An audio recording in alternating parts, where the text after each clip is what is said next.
Bismillahirrahmanirrahim. Alhamdulillahirabbil alamin wassalatu wassalamu ala asyrafil mursalin nabiyina Muhammadin wa ala alihi wa sahbihi wa man tabi'ahum bi ihsanin ila yaumiddin. Amma ba'd.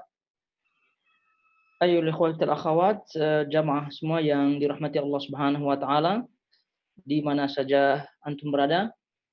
Alhamdulillah Allah Subhanahu wa taala kembali memperkenankan kepada kita, memberikan nikmat kepada kita untuk melanjutkan kembali kelas rutin kita, yaitu kelas rutin hari Sabtu, dan tentunya kita akan melanjutkan bahasan kitab Al-Aqidah At-Tahawiyah yang alhamdulillah sudah beberapa poin dari bahasan yang telah kita ambil dari kitab tersebut.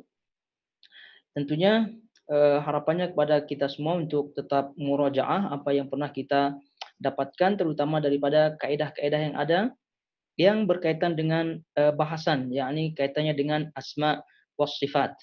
Itu kita ketahui bahwasanya akidah Ahlus Sunnah wal Jamaah adalah akidah yang shafi, yang murni, yang bersih, karena diambil langsung dari sumber utamanya, yakni sahabat Nabi SAW, yang difahami oleh mereka, kemudian yang difahami oleh orang-orang setelah mereka dari kalangan tabi'in, tabi'in dan seterusnya sampai yakni dalam kitab ini yang difahami oleh Al-Imam At-Tahawi rahimahullahu taala.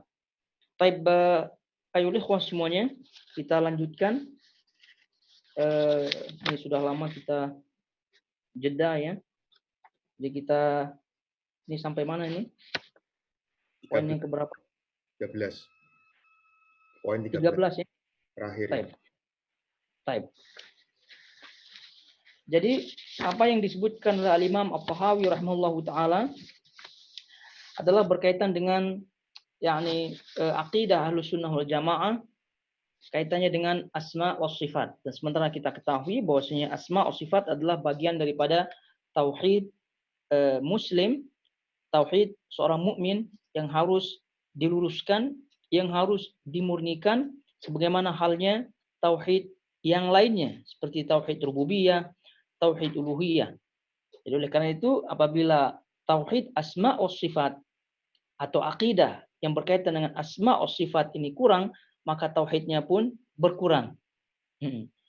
Jadi selalu kita sebutkan bagaimana cara mendapatkan kemurnian pemahaman tersebut, yaitu caranya adalah mengikuti manhaj salaf, metode pemahaman yang difahami oleh salaf, yaitu dengan merujuk kepada kitab-kitab ulama salaf. Ya, salah satunya apa yang kita bahas atau apa yang kita buka yaitu kitab yang ditulis oleh Al-Imam At-Tahawi yang terkenal dengan Al-Aqidah At-Tahawiyah.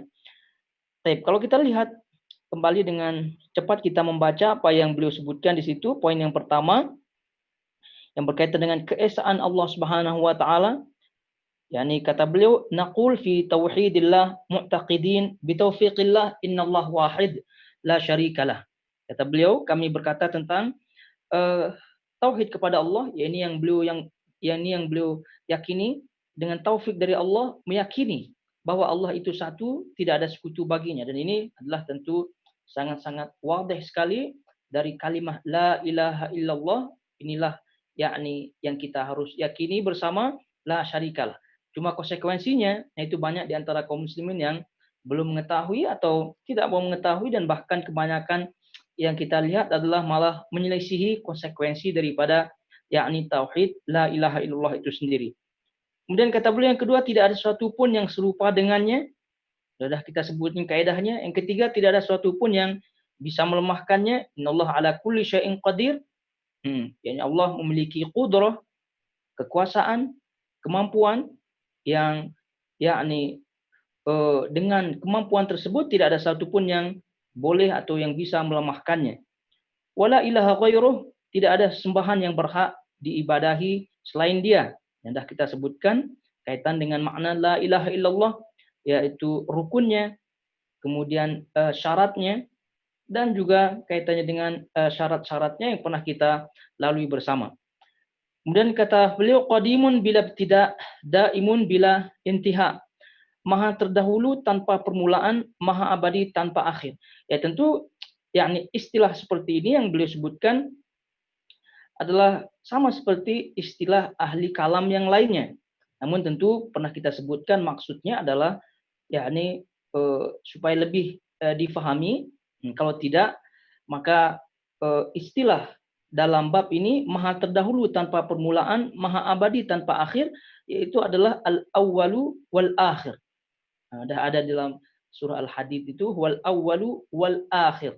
Dialah yang maha awal dan dialah yang maha akhir. Itu yang makna di sini maha terdahulu tanpa permulaan, maha abadi tanpa akhir. Nah, ini sudah kita sebutkan. Kemudian wala yafna wala yabid, dia tidak akan fana dan tidak akan binasa. Dia tidak akan fana dan tidak akan binasa. Karena dia adalah Khaliq, Allah Rabbul Alamin. Kemudian yang ketujuh, tidak ada yang terjadi kecuali apa yang dia kehendaki. Wala yakunu illa ma yurid. Dan ini panjang lebar kita jelaskan berkaitan dengan iradah Allah Subhanahu wa taala, kehendak Allah, kemudian masyiah, yaitu kehendak juga. Apa perbedaan antara iradah, perbedaan antara masyiah? Kita pernah sebutkan panjang lebar berkaitan dengan ini. Kemudian berdasarkan hal itu juga terjadi penyimpangan. Karena lain pemaknaan atau lain kaidah daripada Ahlus Sunnah wal Jamaah, aqidatus salaf dengan akidah ahlul kalam, baik itu Jahmiyah, Asy'ariyah, Mu'tazilah, Maturidiyah dan yang lainnya, dan pernah kita sebutkan. Kemudian wala yushbihuhu al-anam. Yang kesembilan, yang kedelapan ya, la tablughuhul awham wala tudrikuhul afham. Tidak bisa dijangkau oleh angan-angan dan tidak bisa dijangkau oleh nalar pikiran. Ini sudah kita sebutkan bahwa Allah Subhanahu wa taala tidak bisa dijangkau. Sudah kita sebutkan berkaitan dengan hal ini, kaitannya dengan ayat Al-Kursi, ayatul kursi, di mana Allah Subhanahu wa taala menekankan di situ tidak ada yang bisa meliputi, suatu pun yang bisa meliputi Allah Subhanahu wa taala, maknanya tidak ada suatu pun yang bisa menjangkau Allah Subhanahu wa taala. Wala yuhituna bihi ilma, tidak ada yang bisa menjangkau Allah Subhanahu wa taala, tidak bisa meliputinya, tidak ada yang bisa mengetahui yakni hakikat Allah Subhanahu wa taala itu. Adapun yang berkaitan dengan asma wa sifat, itu hanya yang diberitahukan kepada kita sehingga itu saja yang kita ketahui. Kita yakini. Adapun kaitannya dengan hakikatnya, ya tentunya kita tidak mampu. Oleh itu disebutkan oleh Al-Imam At-Tahawi di sini menegaskan tidak bisa dijangkau oleh angan-angan. Al-awham, yang namanya angan-angan ya namanya khayal ya. Khayalan itu angan-angan. Bagaimanapun orang itu pandai berkhayal, tidak akan bisa mampu mencapai hakikat Allah Subhanahu wa taala. Kemudian al-afham, tidak bisa dijangkau oleh nalar pikiran, yaitu kepandaian. Kepandaian seorang, kejeniusan seorang tidak bisa menyampaikannya kepada Allah Subhanahu wa taala, yaitu hakikat Allah Subhanahu wa taala. Itu yang kedelapan. Yang kemudian yang kesembilan tadi sudah kita bacakan, tidak ada makhluk yang serupa dengannya, tidak jelas. Laisa kamitslihi syai'un wa huwas samiul basir. Dari sini kita di panjang lebar kaitannya dengan kaidah, kemudian akidah Ahlus Sunnah wal Jamaah, aqidatus salaf dalam hal ini. Kemudian apa perbedaannya dengan akidah-akidah yang lain dari Ahlul Kalam dan juga yang lainnya. Kemudian yang ke-10, hayyun la yamut, qayyum la yanam. Dia maha hidup, tidak akan mati, maha mengurusi makhluknya terus menerus, tidak pernah tidur. Dan pernah kita sebutkan kaitannya dengan al-hayyu al-qayyum. Al-hayyu al-qayyum. Pada ayat kursi, kemudian ayat-ayat yang lain, dan ini pernah kita sebutkan, ini adalah salah satu di antara nama-nama, di antara nama Allah Al-A'zam. Ada di antara nama-nama Allah, di situ ada nama Allah Ismullah Al-A'zam. Isim Allah, nama Allah yang paling agung sekali, dan salah satu di antara yang disebutkan oleh para ulama adalah Al-Hayyu Al-Qayyum, yang maha hidup, kemudian Al-Qayyum yang maha berdiri sendiri, mengurus sendiri makhluknya, tidak perlu bantuan. Oleh karena itu Al-Hayyu Al-Qayyum, sebagaimana kita sebutkan, yang disebutkan oleh para ulama, di antaranya Imam As-Sa'di rahimahullahu taala, Al-Hayyu Al-Qayyum, yaitu dua nama Allah Subhanahu wa taala, merangkum yakni kesempurnaan seluruh sifat-sifat Allah Subhanahu wa taala. Baik itu sifat dzatiyah maupun sifat fi'liyah. Sifat dzat yaitu sifat yang berkaitan dengan zat Allah tidak bisa dipisahkan dari Allah Subhanahu wa taala. Kemudian sifat al-af'al, sifat perbuatan berkaitan dengan kehendak Allah Subhanahu wa taala, fi'il, perbuatan Allah Subhanahu wa taala. Sehingga al-hayyu yaitu maha hidup ini adalah menunjukkan kesempurnaan sifat zat. Karena mana-mana zat, apapun zat, suatu zat ya, suatu jiwa, suatu zat apabila mati ya selesai masalah. Tapi kalau hidup, tetap hidup sampai selama-lamanya abadi. Sebagaimana tadi disebutkan, tidak akan fana dan tidak akan binasa. Al-Hayyu, maka ini menunjukkan kesempurnaan sifat zat. Al-Qayyum, ini menunjukkan kesempurnaan sifat fi'il. Sifat fi'liyah. Nah, dah tidak kita sebutkan ada sifat dzatiyah, ada sifat fi'liyah. Tadi Al-Hayyu menunjukkan kesempurnaan sifat dzatiyah yang hidup abadi. Tidak fana, tidak akan mati. Kemudian Al-Qayyum, katanya dengan Al-Qayyum dah pernah kita sebutkan maknanya. Yang berdiri sendiri, yang mengurus diri sendiri, dan mengurus makhluknya, yang ada di langit maupun yang ada di bumi, semua itu menunjukkan kesempurnaan sifat fi'liyah. Karena ada di antara yakni makhluk yang kuat pada dirinya, namun tidak mampu mengurus orang lain atau bawahannya. Dia perlu bantuan karena kelemahan dia terhadap mengurusi sesuatu dan seterusnya. Tapi Allah Subhanahu wa taala ya tentu ini lain daripada makhluknya, dialah yang mengurusi semua makhluk yang sekian banyak yang tidak ada yang mengetahuinya kecuali Allah Subhanahu wa taala. Itulah Al-Qayyum. Sehingga ini yang disebutkan oleh para ulama, Al-Hayyu tadi kita sebutkan menunjukkan kesempurnaan sifat dzatiyah Allah Subhanahu wa taala, kemudian Al-Qayyum menunjukkan kesempurnaan sifat fi'liyah Allah Subhanahu wa taala. Kemudian yang ke-11, khaliqun bila hajah, raziqun bila mu'nah. Dia Maha Pencipta tanpa memerlukan ciptaannya. Maha Pemberi rezeki tanpa pernah berkekurangan. Dan ini kita sebutkan wa ma khalaqtul jinna wal insa illa liya'budun. Ma'ruf ayatnya. Dah kita dengar semuanya. Wa ma khalaqtul jinna wal insa illa liya'budun. Tidak aku ciptakan jin dan manusia kecuali untuk beribadah kepadaku. Ma uridu minhum min rizqin wa ma uridu an yut'imun. Jadi Allah tidak menginginkan dari mereka makhluk tersebut dari imbalan berupa rizki dan juga yang lainnya.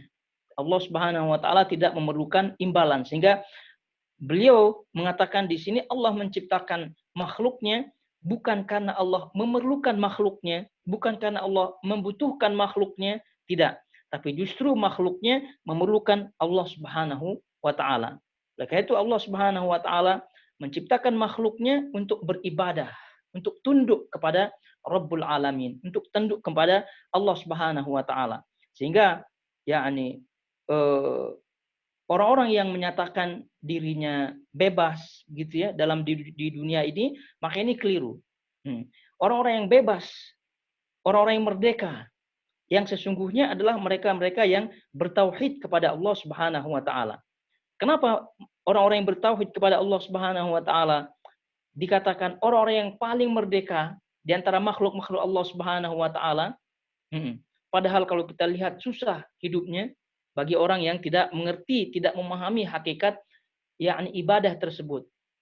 Harus pergi ke masjid 5 waktu bagi yang laki-laki gitu. Kemudian syariat-syariat yang zahir yang lainnya yang kelihatannya tidak sesuai dengan kebiasaan masyarakat setempat, kebiasaan masyarakat yang lain dan seterusnya, agak susah. Tapi justru ketaatan itulah yang menunjukkan kemerdekaan. Ketaatan kepada Allah Subhanahu wa taala itulah yang menunjukkan kemerdekaan hakiki. Adapun yakni da'awa, istilahnya klaim kemerdekaan, hak asasi dengan bermaksiat kepada Allah Subhanahu wa taala, tidak melihat aturan-aturan Allah Subhanahu wa taala, maka tentu ini justru malah menjerumuskan mereka ke dalam penjara diri, penjara batin yang mereka pada hakikatnya menyembah hawa nafsu. Beribadah taat kepada hawa nafsu. Jadi ketaatan kepada hawa nafsu yang ditunjukkan dengan maksiat, yang ditunjukkan dengan melanggar yakni aturan-aturan Allah Subhanahu wa taala, justru ini adalah orang-orang yang hamba, ya, hamba. Mereka itulah hamba sahaya nafsu mereka. Nah, oleh karena itu kenapa? Yani orang-orang yang bertauhid kepada Allah Subhanahu wa taala, orang-orang yang beribadah taat kepada Allah Subhanahu wa taala, mengikuti sunnah Nabi SAW, dikatakan merdeka karena mereka menjalani hakikat diciptakannya mereka, hakikat diciptakannya makhluk ini, yaitu ibadah kepada Allah Subhanahu wa taala.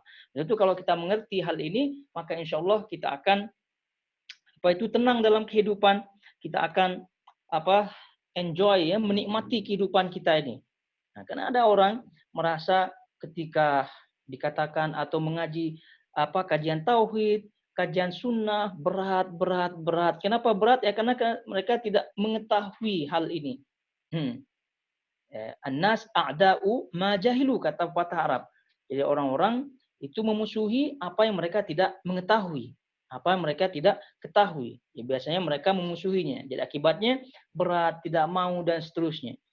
Tapi insya Allah, biiznillah, dengan keyakinan, dengan semangat, dengan keimanan, dengan akidah yang mantap, dengan akidah yang murni, maka insya Allah syariat-syariat Allah Subhanahu wa taala, mau berat mau ringan, itu sama saja, terus dijalani dengan penuh kenikmatan, dengan penuh kenyamanan.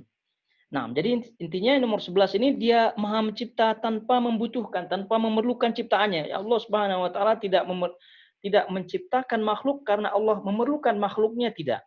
Tapi justru Allah menciptakan itu untuk beribadah kepada Allah Subhanahu wa taala. Dan ibadah kita kepada Allah Subhanahu wa taala yakni balik kepada diri kita sendiri, balik kepada makhluk itu sendiri, bukan balik kepada Allah Subhanahu wa taala. Bukan balik kepada Allah Subhanahu wa taala. Nah, kemudian nomor 11, mumitun bila makhafah, ba'ithun bila masyaqqah. Dia Maha mematikan tanpa dilatar belakangi takut pada mereka. Maha membangkitkan kembali tanpa kesulitan. Dan ini adalah Allah Subhanahu wa taala fa'alun lima yurid. Bagaimana Allah Subhanahu wa taala sebutkan dalam ayatnya. Fa'alun lima yurid, Allah mengerjakan, Allah berbuat sekehendaknya. Allah berbuat sekehendaknya. Oleh karena itu Allah mematikan tanpa dilatar belakangi oleh takut. Maksudnya tidak ada yang mempengaruhi keputusan Allah Subhanahu wa taala. Tidak ada yang yakni memberikan masukan kepada Allah Subhanahu, tidak ada. Oleh karena itu kita memahami bab takdir Allah Subhanahu wa taala, di antaranya adalah kitabah. Di antaranya adalah Allah telah menulis yakni takdir Allah, takdir seluruh makhluk sebelum qabla 50 alf sana. 50.000 tahun sebelum diciptakannya langit dan bumi, Allah Subhanahu wa taala telah menulisnya. Dan itu semua yakni wajib terjadi. Dan tidak ada suatu pun yang mempengaruhi keputusan Allah Subhanahu wa taala. Makhluk, manusia, fulan mati hari ini, ya mati. Tidak ada yang bisa yakni mengendalikan Allah Subhanahu wa taala atau mempengaruhi Allah Subhanahu wa taala, apalagi yang disebut di sini tanpa dilatar belakangi oleh takut dan seterusnya, tidak ada. Fa'alun lima yurid, Allah berbuat sekehendaknya. Maha membangkitkan kembali tanpa kesulitan. Dan ini Allah Subhanahu wa taala, innallaha ala kulli syai'in qadir. Allah Subhanahu wa taala kuasa atas segala sesuatu. Kemudian yang ke-13, dan ini yang sampai di sini bahasanya kita akan bahas apa yang beliau sebutkan di sini. Dibaca.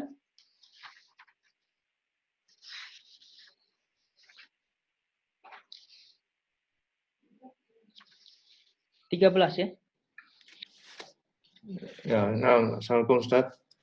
Tafadhal.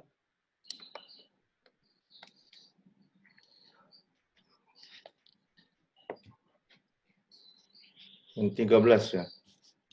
Berkata Al-Imam At-Tahawi, ma zala bi sifatihi qadiman qabla khalqi lam yazdad bi kaunihim syai'an lam yakun qablahum min sifatihi wa kama kana bi sifatihi azaliyan kadzalika la yazalu 'alaiha abadiyan. Dia telah memiliki sifat-sifat itu semenjak dahulu sebelum makhluknya. Dengan terciptanya para makhluk, tidak bertambah sedikit pun sifat-sifatnya, sebagaimana sifat-sifatnya azali, yakni ada sebelum selainnya ada. Begitu pula, dia abadi selama-lamanya. Dia tetap senantiasa dengan sifat-sifatnya maha mendahului sebelum makhluknya. Baik, ini sepertinya sudah ya. Baik, lanjut 14, 15 ya. Nah.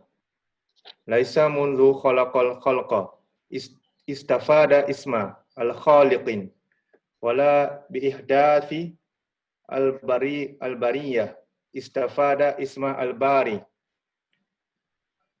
Bukan semenjak dia menciptakan para makhluk disandangkan padanya nama al-khaliq, yakni pencipta, dan bukan kerana baru menciptakan makhluk disandangkan padanya nama al-bari, yakni pencipta. Lahu ma'na ar-rububiyyah wala marbubin wa ma'na al-khaliqin wala makhluqin. Terus 16 ya. Dia memiliki sifat rububiyah, yakni pencipta, pemilik, pengatur, pemberi rezeki, bukan marbub, yakni yang dikenal rububiyah. Terus Dan juga memiliki sifat al-khaliq, ini bukan makhluk. 16. Wa kama annahu muhyi al-mauta ba'dama ahya istahaqqa hadha al-isma qabla ihya'ihim. Kadzalika istahaqqa isma al-khaliq qabla insya'ihim. Sebagaimana Allah Maha menghidupkan segala yang mati, yakni al-muhyi, setelah menghidupkannya. Allah berhak atas sebutan itu sebelum menghidupkan mereka. Demikian juga dia berhak menyandang nama al-khaliq sebelum menciptakan mereka. Baik. Itu yang disebutkan oleh Al-Imam At-Tahawi rahimahullahu taala. Poin yang ke-13 tadi, 14, 15, 16 ini semua berkaitan ya dengan masalah yakni kaidah atau kemudian aqidah asma was sifat. Jadi kita ulangi saja nomor 13 di sini. Mazala bi sifatihi qadiman qabla khalqihi. Lam yazdad biqaunihim syai'a lam yakun qablahum min sifatihi wa kama kana bi sifatihi azaliyan kadzalika la yazalu 'alaiha abadiyan. Dia telah memiliki sifat-sifat itu semenjak dahulu sebelum makhluknya. Dengan terciptanya para makhluk tak bertambah sedikit pun sifat-sifatnya. Sebagaimana sifat-sifatnya azali, ada sebelum selainnya ada, begitu pula dia abadi selama-lamanya. Dia tetap senantiasa dengan sifat-sifatnya, maha mendahului sebelum makhluknya. Baik. Jadi sebenarnya kita ketahui bahwasanya sifat Allah Subhanahu wa taala dibagi jadi dua, yaitu sifat dzatiyah, kemudian sifat fi'liyah. Sifat zat yang berkaitan dengan zat Allah Subhanahu wa taala, diri Allah Subhanahu wa taala yang di situ tidak boleh terpisah darinya, yang senantiasa ada. Seperti sifat tangan, sifat istiwa dan seterusnya. Sifat in'am, sifat tangan, sifat mendengar dan seterusnya, itu adalah sifat dzatiyah. Kemudian sifat fi'liyah berkaitan dengan kehendak Allah Subhanahu wa taala. Jika berkehendak, maka sifatnya itu dilakukan oleh Allah Subhanahu wa taala. Dan disebutkan di sini azali, ada sebelum selainnya. Begitu juga dia abadi selama-lamanya. Di sifat dan zat Allah Subhanahu wa taala, asma dan sifat Allah Subhanahu wa taala itu abadi, azali. Abadi, azali. Abadi selama-lamanya, azali yaitu ada sebelumnya. Azali itu ada sebelum selainnya ada. Kemudian di sini dia telah memiliki sifat-sifat itu semenjak dahulu, yaitu azali, sebelum makhluknya. Dan ini adalah akidah Ahlus Sunnah wal Jamaah. Pernah kita sebutkan hal ini. Jadi ini yang terakhir yang pernah kita sebutkan sebelum cuti ya. Jadi Allah Subhanahu wa taala menurut akidah Ahlus Sunnah wal Jamaah adalah memiliki asma dan sifat, itu azali abadi. Azali abadi, ada sebelum selain ada. Kemudian abadi yaitu selama-lamanya. Dan ini adalah sifat Allah Subhanahu wa taala yang azali abadi. Adapun yang lainnya seperti makhluk ya, yang makhluk manusia ini, itu makhluk kita sebagai manusia ini tidak azali, tidak abadi. Adapun yang yakni yang abadi tapi tidak azali, yaitu adalah akhirah, yaitu kita sebutkan akhirat yang pernah yakni kita sebutkan yang berkaitan dengan azali abadi, yaitu Allah Subhanahu wa taala yang abadi saja, tidak azali, yaitu akhirat. Kemudian tidak azali, tidak abadi, itulah makhluk, yaitu manusia dan lain-lainnya. Baik. Jadi ini yang diyakini oleh yakni akidah Ahlus Sunnah wal Jamaah, yakni sifat Allah dan juga nama Allah Subhanahu wa taala azali abadi. Naam, azali abadi. Berbeda dengan apa yang diyakini oleh Asy'ariyah, apalagi yang diyakini oleh Jahmiyah, itu Ahlul Kalam dalam hal ini, menyelisih akidah Ahlus Sunnah Jamaah. Apa yang mereka yakini dalam hal ini sehingga Al-Imam At-Tahawi menekankan masalah ini. Karena poin-poin yang beliau sebutkan di sini adalah penekanan dari akidah Ahlus Sunnah wal Jamaah, aqidatus salaf yang diselisihi oleh yakni Ahlul Kalam dari Jahmiyah, Asy'ariyah, Mu'tazilah dan yang lain-lainnya. Jadi dah kita sebutkan akidah Ahlus Sunnah wal Jamaah bahwa nama-nama dan sifat-sifat Allah Subhanahu wa taala bersifat azali, baik ada sebelum itu, kemudian abadi selama-lamanya, abadi selama-lamanya. Nah, ini yang diselisih oleh Asy'ariyah. Asy'ariyah yakni dalam memahami sifat-sifat Allah Subhanahu wa taala, dalam memahami sifat-sifat Allah Subhanahu wa taala, mereka memahami bahwasanya dan juga meyakini bahwa sifat-sifat Allah Subhanahu wa taala tidak azali. Tidak azali. Yaitu apa yang dimaksud tidak azali dalam bab sifat menurut mereka? Yaitu Allah Subhanahu wa taala bersifat sesuatu, ya, bersifat sifatnya apabila telah terjadi suatu yang disifati oleh Allah, disifati yang berkaitan dengan sifat tersebut. Misal Allah Subhanahu wa taala Maha pemberi rizki. Maha pemberi rizki. Berarti Allah Subhanahu wa taala di antara sifat-sifatnya adalah pemberi rizki, dan nama Allah Subhanahu wa taala Ar-Raziq. Nama Allah Subhanahu wa taala Ar-Raziq, Maha pemberi rizki. Baik. Nah, nama Allah Maha pemberi rizki dan juga sekaligus sifatnya yaitu Maha pemberi rizki, ini tidak disebut sebagai Ar-Raziq, tidak disebut sebagai Ar-Raziq, dan juga tidak memiliki sifat Ar-Rizq itu sebelum adanya makhluk yang diciptakan oleh Allah Subhanahu wa taala yang akan diberikan rizki. Paham tidak nih? Jadi sebelum adanya makhluk, Allah Subhanahu wa taala tidak disifati dengan pemberi rizki. Tidak disifati dengan pemberi rizki. Kenapa? Alasan mereka karena yang akan diberikan rezeki tidak ada. Yang akan diberikan rezeki tidak ada. Ya, bagaimana? Allah memang ada al-awwal wal akhir. Ya, tadi disebutkan bahwa Allah itu ada wujud qidam. Wujud qidam baqa. Mukhalafatuhu lil hawadits, qiyamuhu bi nafsi, wahdaniyat, qudrat, iradat, dan seterusnya sifat 20 yang kita kenal. Dan itu adalah yaitu karangan semua daripada Asy'ariyah yang berlandaskan kaidah dan akidah mereka. Taib. Jadi wujud qidam itulah yang kita sebutkan sebagai al-awwal wal akhir. Ya, al-awwal wal akhir. Nah, mereka ini mereka sepakat dengan Ahlus Sunnah Jamaah berkaitan dengan Allah itu adalah yang maha terdahulu, tidak ada yang mendahului. Tapi yang berkaitan dengan sifat Allah ini, yang berkaitan dengan sifat Allah. Taib. Ini yang berkaitan dengan sifat Allah. Kalau Allahnya sendiri, itu sepakat kita dengan mereka bahwasanya Allah itu ada sebelum makhluknya ada. Tapi berkaitan dengan sifatnya. Berkaitan dengan sifatnya. Sifat Allah Subhanahu wa taala tadi kita sebutkan menurut mereka adalah disifatkan Allah Subhanahu wa taala apabila telah ada yang akan diberikan sifat tersebut. Oleh karena itu tidak disebut Allah sebagai Al-Khaliq, tidak disebut sebagai Ar-Raziq, tidak disebut sebagai Ar-Rahman, Ar-Rahim, dan semua itu sebelum ada yang diberikan sifatnya atau yang merasakan sifat tersebut, yaitu makhluknya. Nah, ini tentu menyelisih akidah Ahlussunnah Jamaah, sehingga perlu Al-Imam At-Tahawi rahimahullahu taala menyebutkan dia telah memiliki sifat itu semenjak dahulu.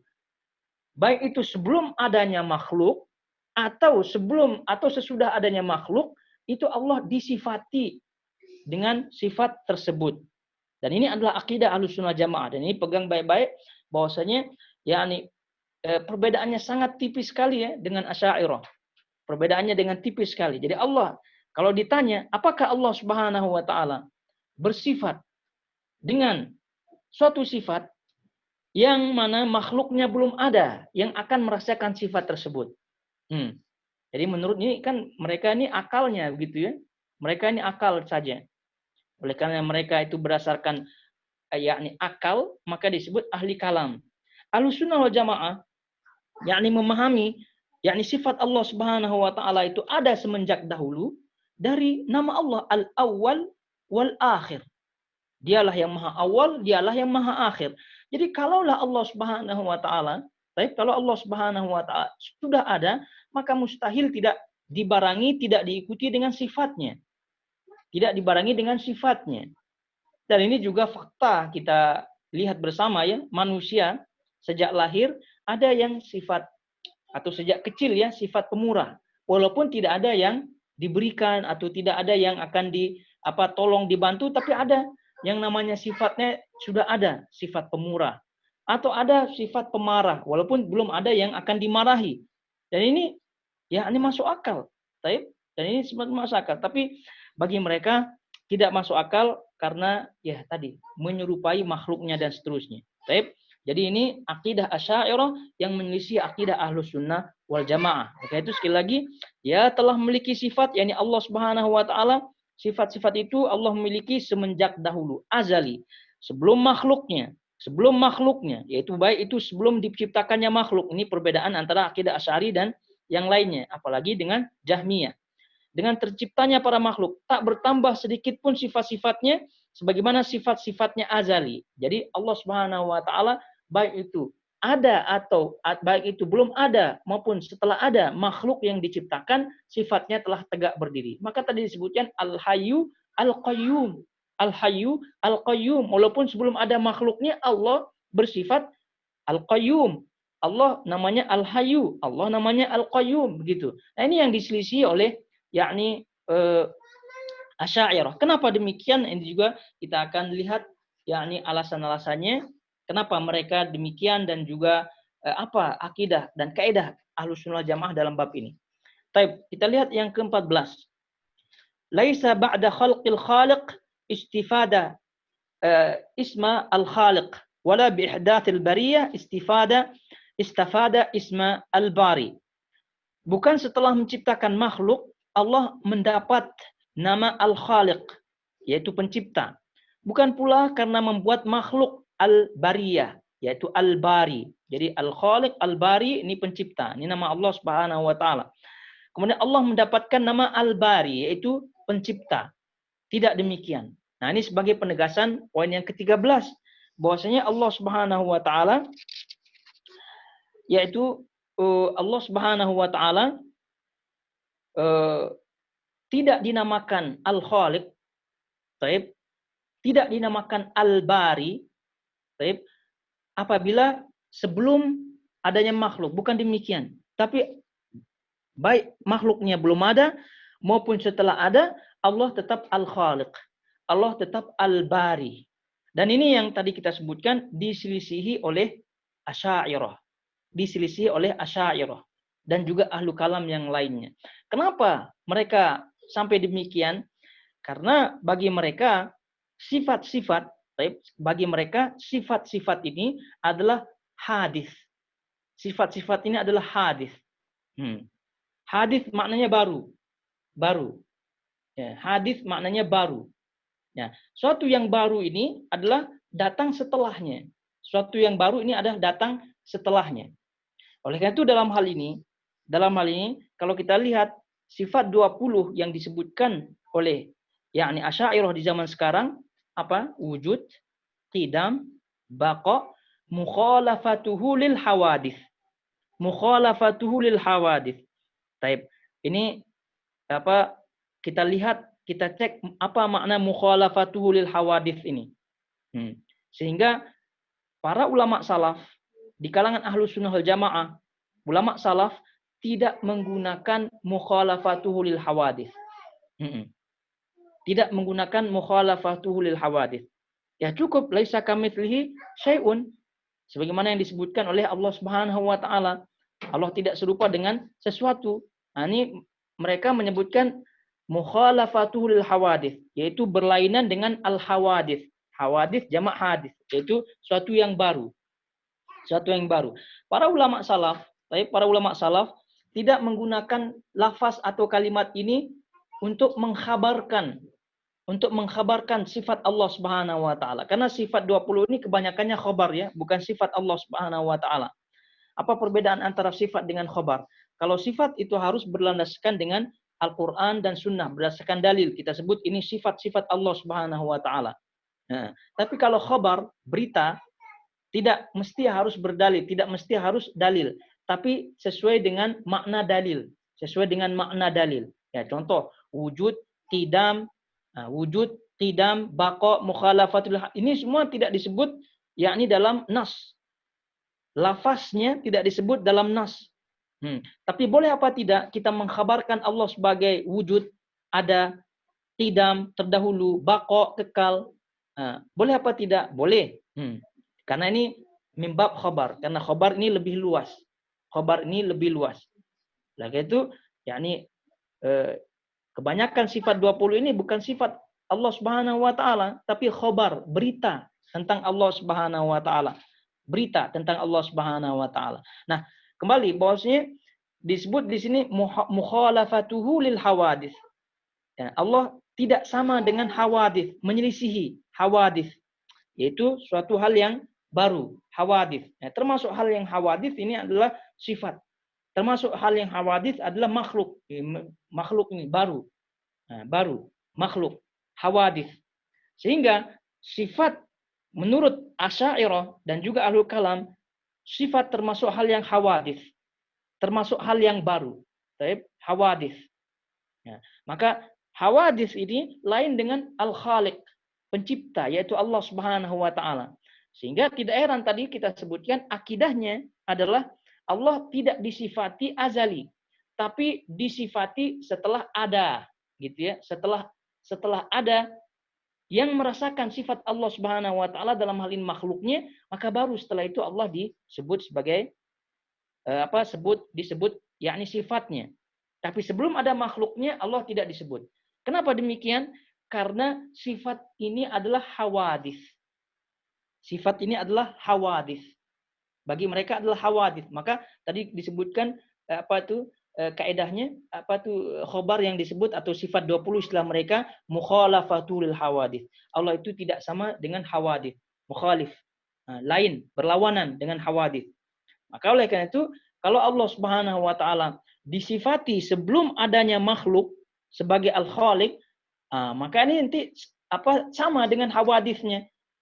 Begitu. Oleh karena itu kalau Allah disifati sebagai atau Allah disebut Al-Khaliq sebelum ada ciptaannya, sebelum ada manusia yang diciptakan atau yang mana adalah makhluk-makhluk yang lain diciptakan, maka ini keliru menurut mereka. Karena Allah mukhalafatuhu lil hawadits.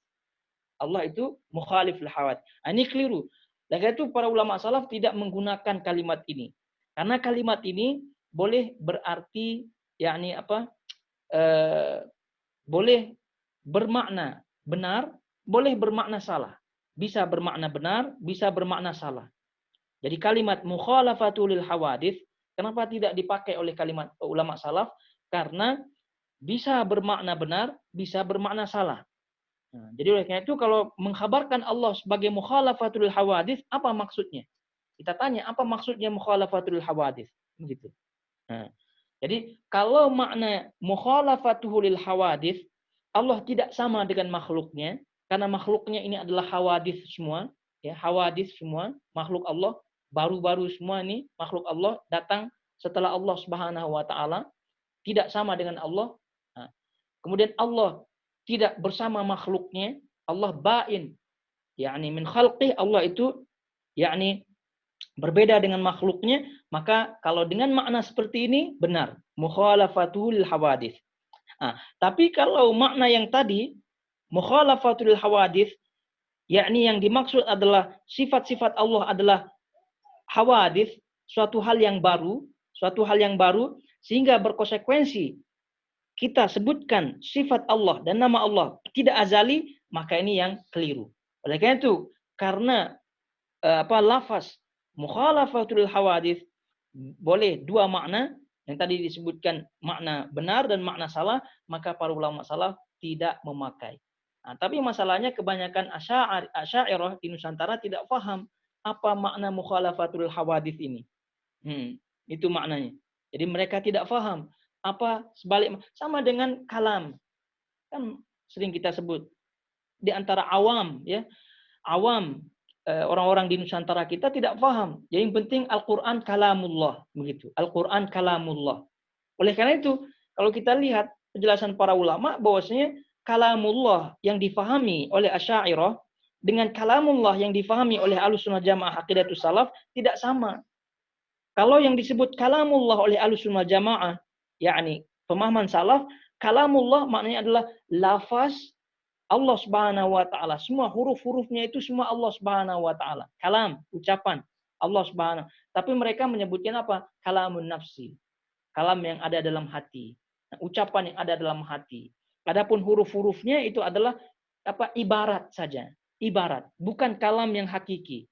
Kenapa demikian mereka sebutkan? Karena Allah itu yakni tidak bersifat kalam pada hakikatnya. Kenapa? Karena balik ke kaidah mereka bahwasanya sifat-sifat adalah hawadits. Sifat-sifat termasuk hawadits. Sehingga Allah tidak disifati dengan kalam ini. Nah, tidak disifati oleh kalam ini. Kenapa? Karena sifat kalam ini adalah hawadits. Nah, dan juga berkaitan dengan kalam ini nanti mereka anggap ini adalah tasyabuh dan seterusnya. Menyerupai makhluknya dan seterusnya. Taib, paham ya? Bahwasanya ini yang dimaksud dengan mukhalafatuhu lil hawadits. Nah, dalam hal ini juga berkaitan dengan hal ini. Jadi kata beliau di sini, bukan setelah menciptakan makhluk Allah mendapat nama Al-Khaliq, pencipta. Bukan pula karena membuat makhluk, yaitu Allah mendapatkan nama Al-Bari, pencipta. Tidak. Karena tadi disebutkan bahwasanya nama-nama dan sifat Allah itu bersifat azali. Jadi ada sebelum diciptakan makhluk, ada. Nah, berbeda dengan tadi akidah Asy'ariyah, Jahmiyah dan seterusnya. Taib. Nah, jadi kita ulangi, kenapa mereka berkeyakinan seperti itu?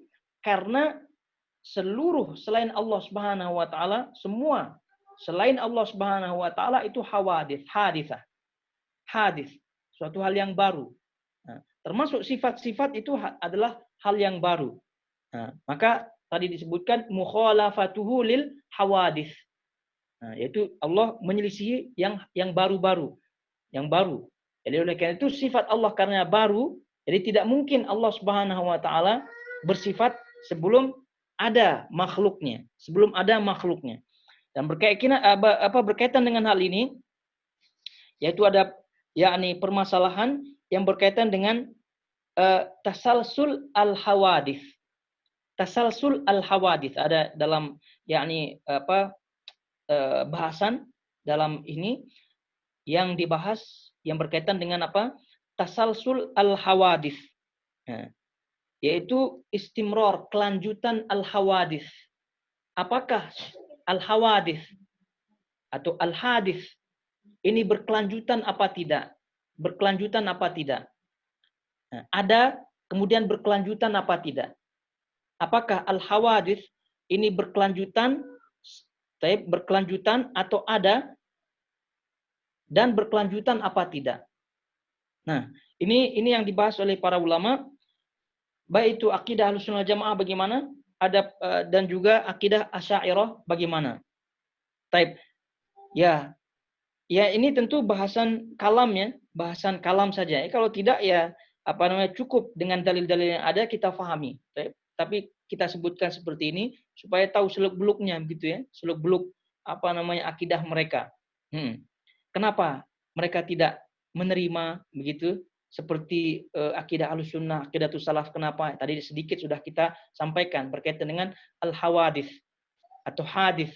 Sifat-sifat Allah termasuk hadis. Oke, kalau kita ikuti apa itu perjalanan mereka di sini, taib, maka dalam hal ini akidah Ahlussunnah wal Jamaah, atau pemahaman Ahlussunnah Jamaah aqidatus salaf dalam hal ini ada mumtina at-tasalsuli al-hawadits. Nah, keberadaan hadis ini ya tidak menutup kemungkinan ada. Tidak menutup kemungkinan boleh, maksudnya boleh ada, bisa ada. Ada hawadits, kemudian istimror, kelanjutan hawadits fil madi, di masa lampau dan di masa yang akan datang, ini boleh terjadi. Ini keyakinan Ahlussunnah Jamaah. Boleh terjadi. Yaitu adanya hawadits, adanya hadis, dari kita maksudnya hadis hal-hal yang baru, hal-hal yang baru. Itu menurut yakni pemahaman Ahlussunnah Jamaah itu boleh saja terjadi. Nah, boleh terjadi di masa yang sebelum dan yang akan datang. Masa sebelum dan akan datang. Ini keyakinan Ahlussunnah Jamaah. Kemudian keyakinan daripada Asy'ariyah dalam hal ini apa? Tasalsul, istimror, kelanjutan al-hawadits ini tidak berlaku fil madhi, tidak ada di masa lampau, tapi boleh terjadi di masa yang akan datang. Boleh terjadi di masa yang akan datang.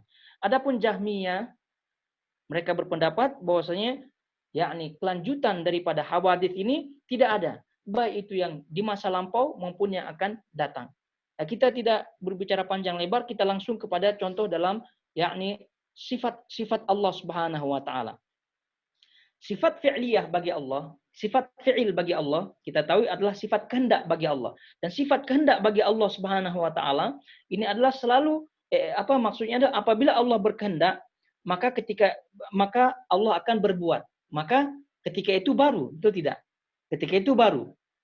Nah, jadi misal Allah Subhanahu wa taala akan menciptakan, berkehendak menciptakan. Maka ini penciptaan Allah Subhanahu wa taala dalam hal ini baru. Ya, betul, baru. Atau apa lain sifat fi'il bagi Allah Subhanahu wa taala.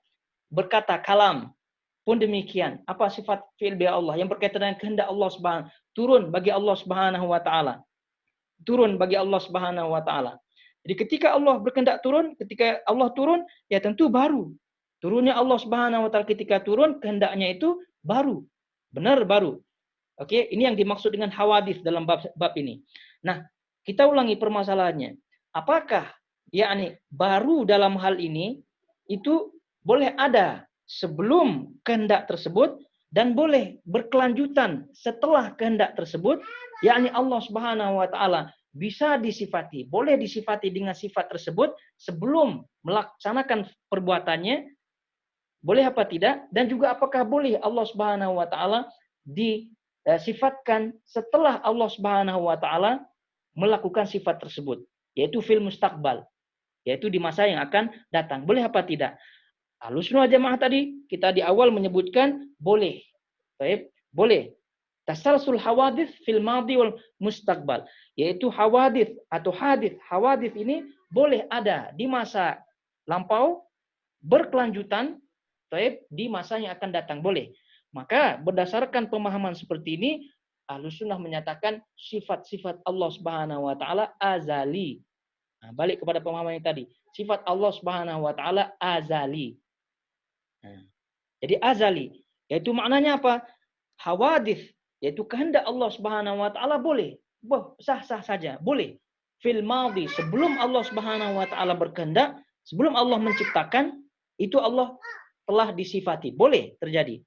Nah, apa tadi yang kita sebutkan berkaitan dengan hal ini? Asy'ariyah mengatakan bahwasanya imtina tasalsul hawadits fil mustaqbal, fil madhi. Nah, jadi keberadaan hawadits fil madhi di masa yang lampau, di masa yang akan datang, ini tidak ada. Nah, tidak boleh. Ini tidak boleh. Ini kata Asy'ariyah. Tapi fil mustaqbal ya di masa yang akan datang iya. Nah, sehingga tadi di awal tadi kita sebutkan kaidah akidahnya apa dalam hal ini? Akidahnya sifat-sifat Allah Subhanahu wa taala tidak bersifat azali. Tidak bersifat azali. Tidak bersifat azali. Kenapa tidak bersifat azali? Karena mereka tidak membolehkan hawadits ini di al-madhi, di masa yang lampau. Di masa yang lampau. Sebelum terjadinya sesuatu itu yang dimaksud dengan al-madhi, masa yang lampau. Jadi mereka menafikan itu. Nah, sehingga yang mereka tetapkan adalah tasalsul hawadits, yaitu keberlangsungan berterusnya hawadits ini di mustakbal, di masa yang akan datang.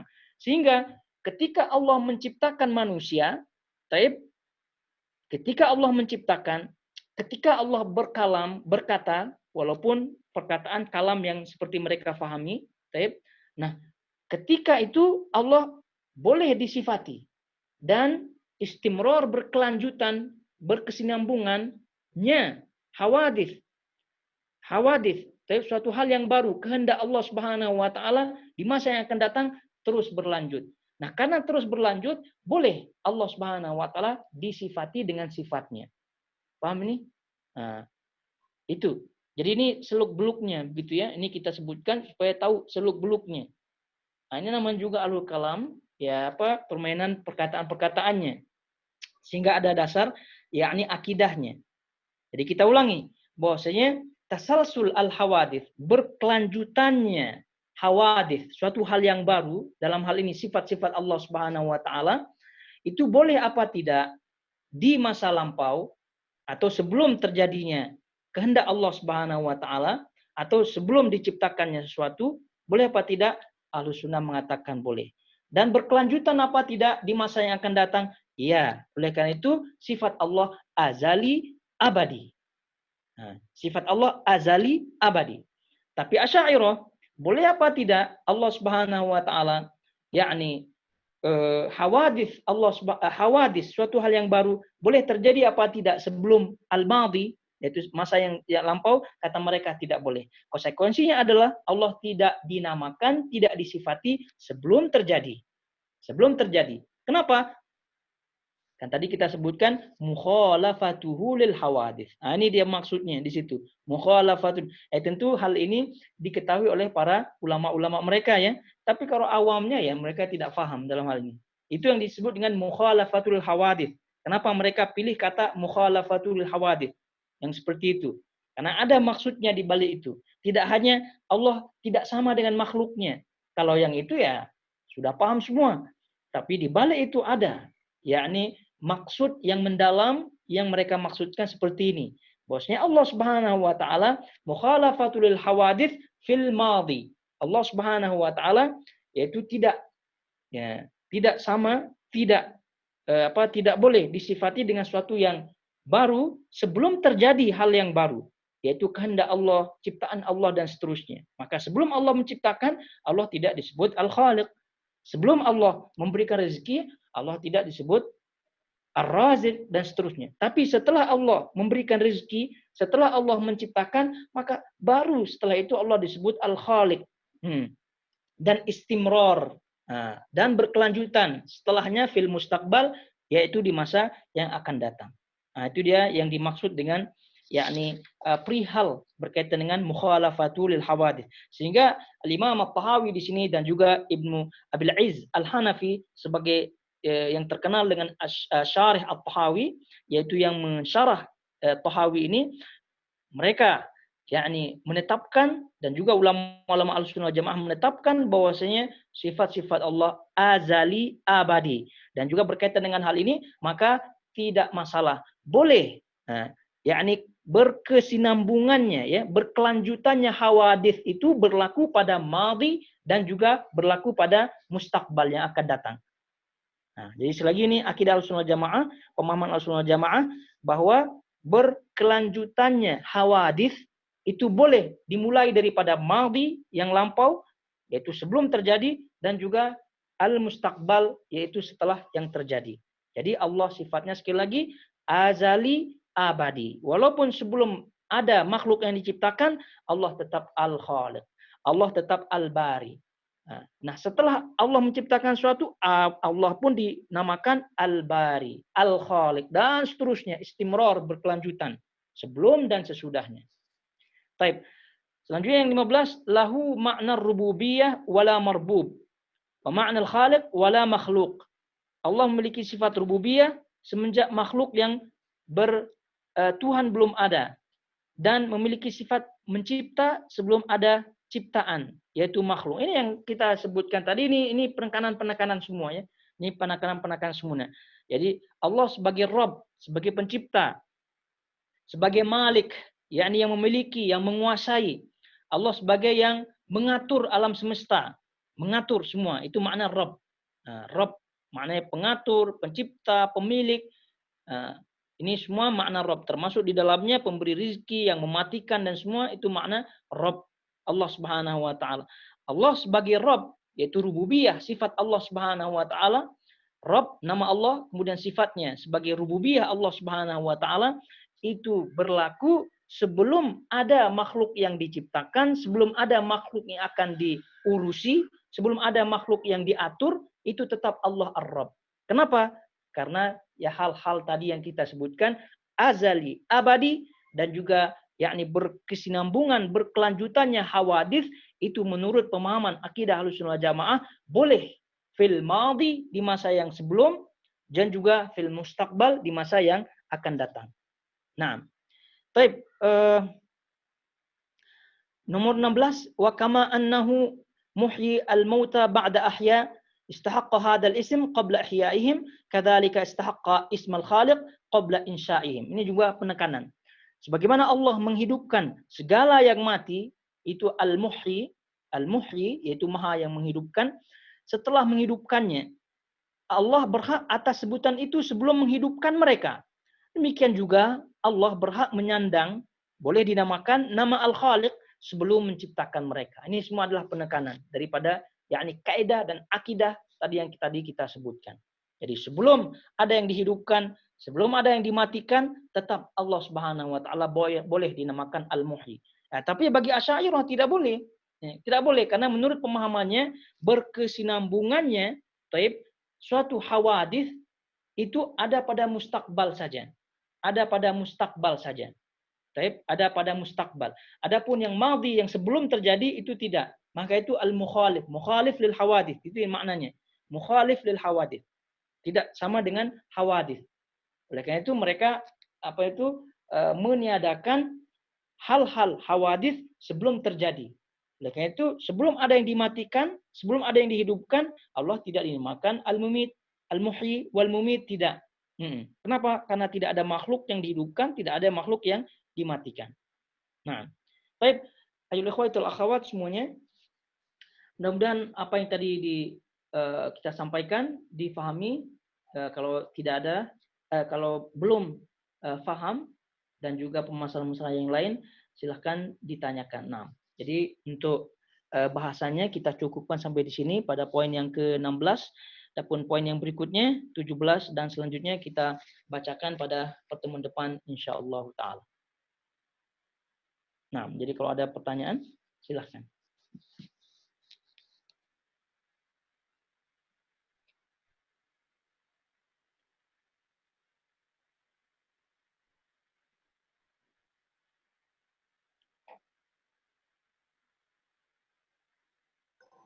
Assalamualaikum Ustaz. Nah, waalaikumsalam warahmatullahi wabarakatuh. Ustaz.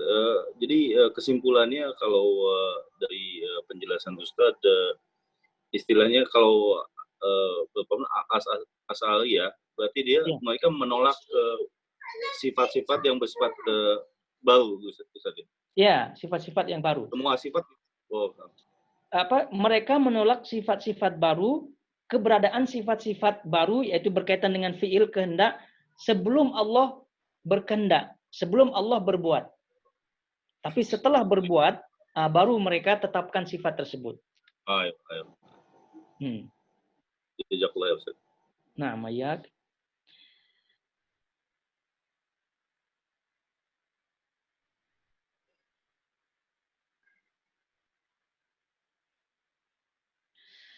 Assalamualaikum Ustaz, soal adakah hadis ini mereka ambil cedok dari teologi Aristoteles atau mereka cipta sendiri? Wallahu alam ya. Jadi yang jelas mereka karena sifat kalam ya, sifat kalam ini banyak dimulai setelah Khalifah Al-Ma'mun, yaitu anak daripada Harun Ar-Rasyid naik tahta pada waktu itu ya. Mereka banyak mengambil ilmu-ilmu daripada filosof Yunani, termasuk Aristoteles dan seterusnya. Maka tidak menutup kemungkinan hal-hal seperti ini mereka ambil, kemudian mereka tetapkan, yaitu sifat hadis, suatu hal yang baru. Hadis. Ini semua adalah permainan otak mantik ya. Filsafat dan seterusnya. Sehingga sekali lagi ulama salaf tidak memakai tidak memakai istilah seperti ini. Karena istilah seperti ini boleh bermakna macam-macam.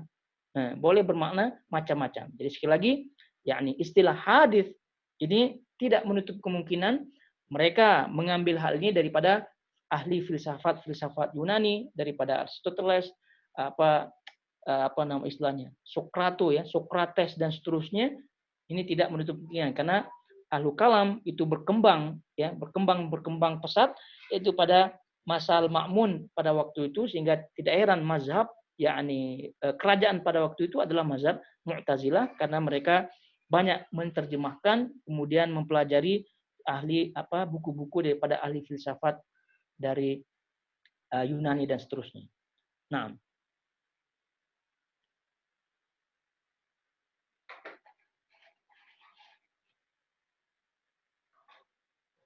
Nah, jazakallah khair wa iyyak. Nah. Ada lagi? Baik, dan itu apa yang tadi kita jelaskan itu adalah dasar-dasar mereka. Karena semua apa yang mereka sebutkan dan mereka yakini tentu ada dasar-dasarnya. Sehingga kalau kita tahu dasarnya, maka insya Allah pertama keyakinan kita terhadap kebenaran aqidatus salaf ini semakin kokoh. Kemudian kalau sekira kita membaca sesuatu ya, apalagi di internet sekarang bebas begitu, banyak bacaan. Nah, kalau kita terbaca, jadi ya kita fahami dan boleh kita jelaskan kepada yang lain.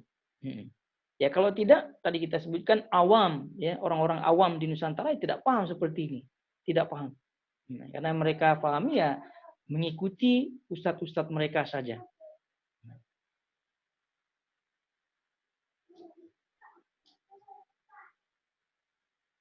Baik. Semoga difahami dan semoga Allah Subhanahu wa taala memberikan kita taufik untuk memahami akidah Ahlussunnah Jamaah, aqidatus salaf dalam hal ini, dan kita diberikan taufik oleh Allah untuk tegak istiqomah sampai akhir hayat di atas akidah salaf ini, sehingga Allah Subhanahu wa taala meridhai kita, keluarga kita dan juga kaum muslimin. Sampai di sini kiranya ikhwah semuanya, jamaah yang dirahmati Allah Subhanahu wa taala di tempat masing-masing. Barakallahu fikum wa sallallahu ala nabiyina Muhammad wa ala alihi wa sahbihi wasallam. Wassalamualaikum warahmatullahi wabarakatuh.